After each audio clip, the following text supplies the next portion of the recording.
Everyone, and welcome back. Today we're going to continue the DT200R restoration. We're going to be going through the frame, the swing arm, and the tyres. I'm going to show you how, just using some basic tools, you can make it look close to new again. Without further ado, we'll get started. Starting with the frame, you can see it needs some work. I'm not even sure how the back of that is burnt, but there's rusting, there's grease, there's chipped paint. So we're going to do the normal process of stripping it, and then we're going to paint it by hand.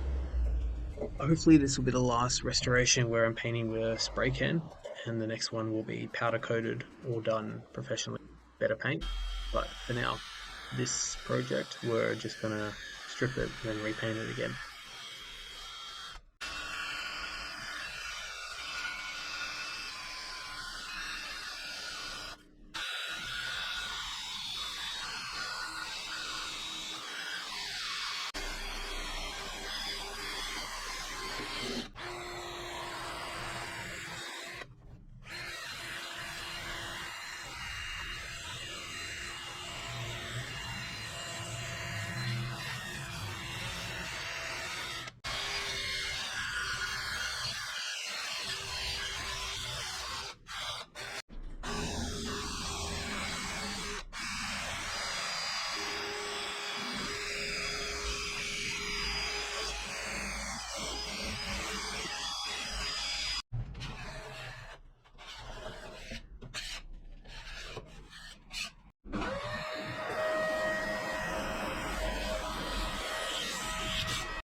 Moved, we can start the painting process. So first things first, we're going to wipe it down with some acetone just to make sure there's no more dirt or chemicals.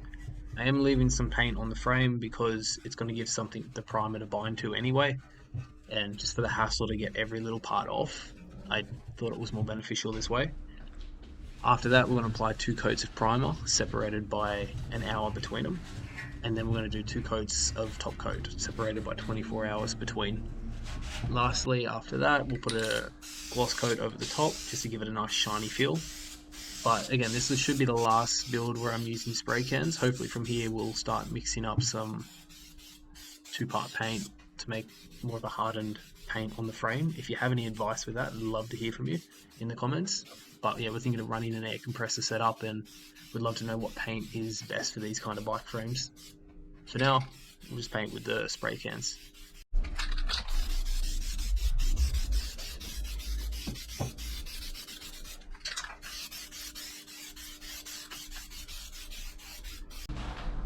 In this series, I've used a couple of different kind of spray cans, but I found that acrylic paint has been the best for motorbikes so far. It doesn't wear off when fuel or oil's dropped on it, and I've dropped a bike a couple of times and it hasn't scratched the surface. So I think this is a good alternative if you don't have a lot of money or you don't have it set up to mix paints. Just adding my 2 cents there. But as mentioned before, continually want to improve, so we're going to run a new setup next build. But as you can see, the before and then the after, it looks much better. So it's a good start for this project, and excited to move on to the swing arm and the tyres.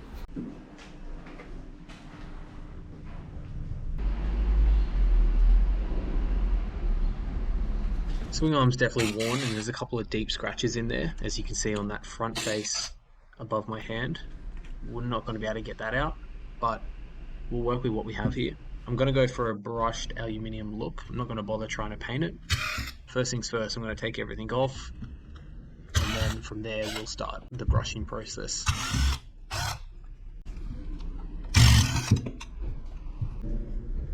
Always good when you have the swing arm off, just to double check the bushings, and I think they're called bushings or brushes, but these were fine in any case. There was no movement, they were moving fine, so I'm just going to give them a clean up and then pump some more grease in there in the end and just kind of give it a little bit of a service while it's out.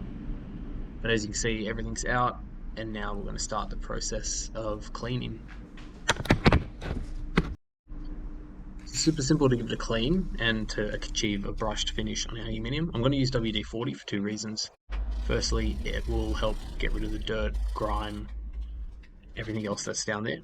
And secondly, it actually cleans and slightly polishes aluminium when used with a Scotch-Brite, steel wool, or a wire brush of some sort. To As you can see here, it's making light work of everything here, and it's cleaning it up quite nicely. And just like that, you can see there's a bit of a chain mark there, but yeah, it's a good start.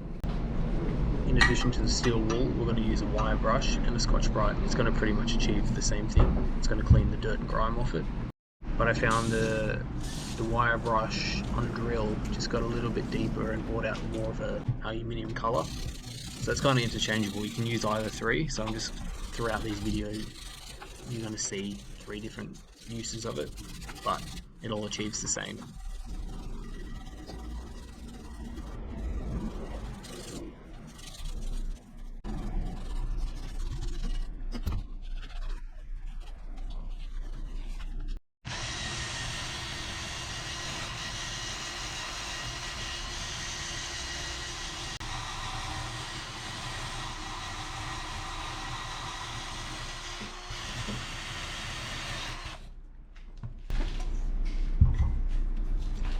So as you can see, it just creates a slightly deeper brushed look. So I'm going to use the wire brush where I need to, the steel wool where I need to, and the Scotch-Brite. As you can see, this pretty much just cleans it.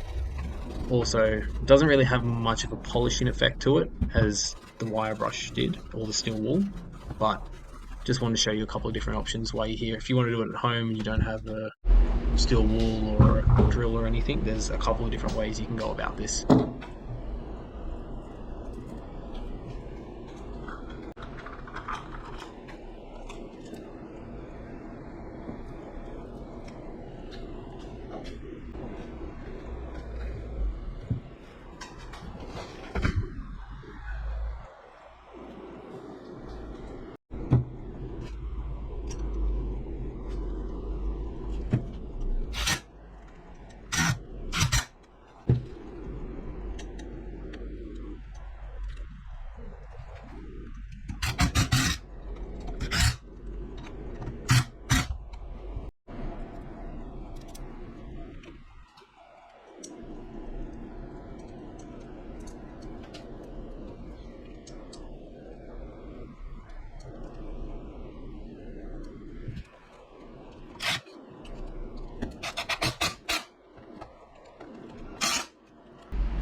Last section of the video, we're going to use the steel wool and just some tyre shine for these tyres.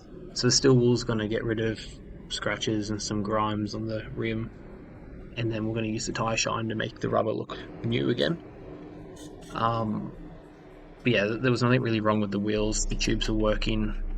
The wheels have enough grip to just ride on them for a paddock basher, but one day we'll hopefully put some new wheels on this one.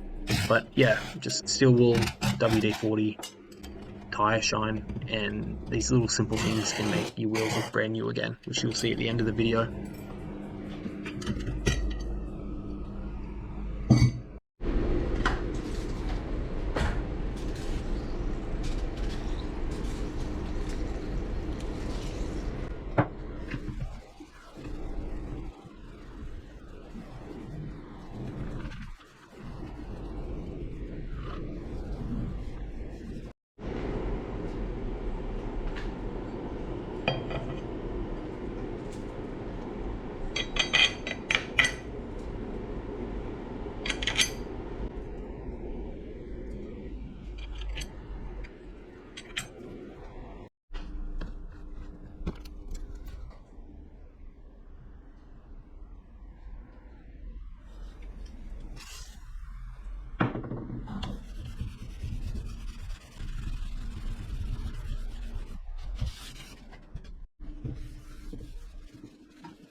with that, that's the wheels done, the swing arm done, and the frame. So if you've been following along the series, I'm building a DT200R from the ground up. This is where we're at right now. You would have seen last week we put out the engine rebuild video, and yeah, we're just going to keep progressing, and it's almost done. So super excited. If you want to follow the journey, subscribe, like, comment. We'd love to hear from you. We'll see you next video.